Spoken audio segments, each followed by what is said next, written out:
This chapter will focus on the western desert region of Tamriel. Hammerfell is the eternal outsider of the human lands, either regarded by the imperial citizen as Tamriel's dark and exotic west, or its most tempestuous and dangerous quarter, full of barbarians and cutthroats. Both descriptions are apt and can be equally attributed to its people, the proud and savage Redguards. Some 3,000 years ago, the continent of Yokudans suffered a cataclysm that sunk most of it into the sea, driving its people towards Tamriel. The bulk of these refugees landed at the uninhabited Isle of Herne, while the rest continued on to the mainland. This vanguard warrior wave of Yokudans, the Ragada, swept into the country, quickly slaughtering and enslaving the beast folk and Nedic villagers before them, bloodily paving the way for their people who waited at Herne, including the Nea Totambu, their kings and ruling bodies. The fierce Ragada became, phonetically, the Redguards, a name that has since spread to designate the Tamrielic Yokudan race in general. They ultimately displaced the Nedic peoples, for their own agriculture and society was better organized and better adapted to Hammerfell's harsh environment. They took much of Nedic custom, religion, and language for themselves in the process, and eventual contact with the surrounding Breton tribes and Colovian Cyrodiilics hastened their own assimilation into the larger Tamrielic theater. Yoku, the Redguard oral language, was almost entirely replaced as the need for foreign commerce and treaties increased. Under the provincial organization of the Septim Empire, two Redguard parties formed to aid Cyrodiil's administration of Hammerfell. The ancient Na Totambu ruling class retained the rights of noble council as the crowns, and the much-admired warriors of the Raragada were finally granted rights of ownership within their tribal districts. This empowerment fundamentally changed the Ragada, who began to call themselves the Forebears, firmly announcing their status as the first Redguards on Tamriel.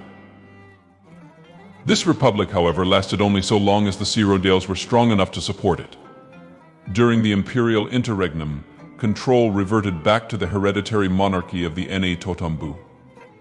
The new High King was even so bold as to move his throne from Old Hegeth to the more prosperous Forebear city of Sentinel, which had, by this time, mastered a third of the trade of the Iliac Bay. Thassa II was the last of these High Kings, for upon his death in Second Era 862, the honorable Forebears retook Sentinel by force. Crown Prince Aitor then sailed from Stros Makai to avenge his father, resulting in one of the bloodiest massacres of Tamrielic history. Tiber Septim, in his rightful duty as heir to the Riemann dynasty, answered the Forebears' plea for help, sending his men to end the Mad Prince's butchery. Aitor found it impossible to stand against the superiority of the imperial legions. Many of the crowns had deserted him after seeing the glory of the reborn empire. He and a few loyalists fled back to Stros Makai, doggedly pursued by the West Navy, where they were soundly defeated at the Battle of Hunding Bay. The Emperor, in his wisdom, deemed it best to assume responsibility for Hammerfell's lawful restoration as a republic and provincial territory, where presently the Redguards spend their days as proud subjects of the new Cyrodilic Empire. Physically, the Redguards can be intimidating to an outsider, with their dark skin and woolly hair, tall, gaunt frames, and finely toned physiques. Custom and dress differs by district. The Redguards of Elin here are Colovian in fashion and taste, while some in Riyadh go naked in the streets. In demeanor, they are haughty and easily provoked, and to the last obsessed with personal honor. Though it is widely acknowledged that Hammerfell is home to the finest warriors of the Empire, they are but indifferent soldiers, being unwilling to defer to authority or endure military discipline, and few serve in the ruby ranks. Alik are nomads. The colonization of Hammerfell was a slow process, since it was mainly a barren and rocky place, with the vast Alikar desert in the center, and only a few grasslands that hugged the coastline in horseshoe fashion. As such, Redguard civilization is divided into the cosmopolitan coastal cities on one hand, and the numerous nomadic tribes that wander the desert itself on the other. The former have adopted Breton or imperial manners of dress and architecture, modified with motifs and styles from lost Yokuda, and some have even reorganized their gods and tribal spirits to fit into the traditional imperial pantheon of 8 divines. As mentioned in the margins by the defacer of this book, this passage is surely just Septim propaganda. In reality, the Redguards' traditional pantheon still dominated Hammerfell religion during the Second Era. The nomads are more primitive, either with trace Nedic influences or stubbornly Yokudan, throwback castaways even to other Redguards. Devotees of Cyrodiil, the serpent god, are strewn among them, historically causing the Lekir border states no end of strife. These revered madmen depend entirely on the charity of the other Redguards, though sometimes they rise in perilous bands, terrorizing the countryside in old Ragada fashion. Many, as in Rihad, go nude, rolling around in the dirt and nipping at the legs of passers-by, striking out as if they were snakes themselves, while others perform terrible exhibitions of shedding their skin. Nasty man, they have been seen rolling in the desert sand sidewinder fashion in continuous 100-mile stretches, from Balhar all the way to the Nohotogara oasis. The Cyrodiils have never liked the imperial presence, and have recently taken to harassing its civil servants. The provisional governors have been forced to run them out of the cities for the safety of its garrison troops and the native citizenry at large. Tourists have historically given wide berth to the Redguard cities outside of those facing the Iliac Bay. Considering the mostly deserved reputation of its people, Hammerfell is frequently seen as intolerant of foreigners, where trespass is dealt with in blood. This is a shame, and a situation that the Emperor seeks to rectify, for Hammerfell itself is a beautiful country. From the twin moonrises over the Elekir shade temples to the austere ramparts of Old Hegath, everywhere there is the appearance of antique splendor. Its people are harsh.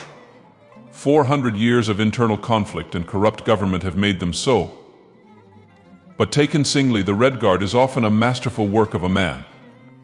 Perhaps a guiding power like the Empire, steering Hammerfell clear of the foul agents of Ayator's legacy, and protecting her from the avarice of her elven neighbors, will bring the same prosperity to her people that it seeks to bring to the world. Whatever you say, man. We can't explore Hammerfell without mentioning its Dwemer history. Hammerfell's original name was Volenfell, named for the Dwemer city of the Hammer, whose ruins lay nearly submerged by the sands of the Elekir.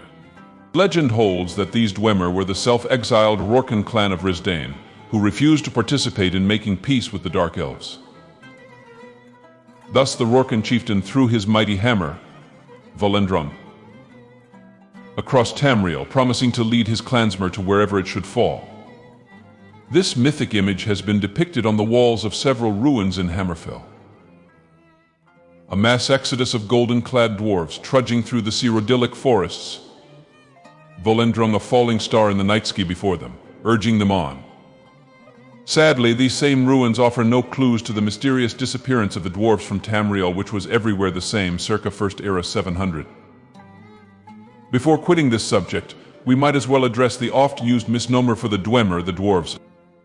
There is nothing to suggest that the Dwemer were any less towering over humans than the early Aldmeri were. Indeed, extant dwarven goldmail more or less fits every human lucky enough to possess it. Imperial excavation of ancient and wondrous dwarven machinery supports the Dlixexic theory that the translation of Dwemer as deep elves might instead be read as smart elves, despite the incongruity of that notion. Perhaps then, the brilliant students of the Titanic Elnofey mentioned in the Anuad are the dwarves, and that their giant masters gave them this sobriquet. Places of note in Hammerfell. Sentinel, second capital of Hammerfell. Sentinel sits on the edge of the Iliac Bay. It is most definitely a merchant power, for it sits on a rocky run of hills, and the barren plains behind it offer no good soil before they run into the desert sands of the Elekir. Its principal street is a vast marketplace stretching from the harbor all the way to the Badlands Gate. Sentinel Palace is the oldest and largest Redguard architectural monument, quickly built during the Ragada firestorm to ward against the Bretons, and added to ever thereafter. Currently, this palace is the headquarters of Provisional Governor Senecus Godki, who has been helping to administer the Forebear Principality since Baron Volag's disappearance. Since its imperial reorganization, Sentinel has become an exotic retreat for the nobility of Daggerfall and Wayrest, who delight in its native cooking craftsmanship and the bizarre morality plays of its royal theater. Stros Makai.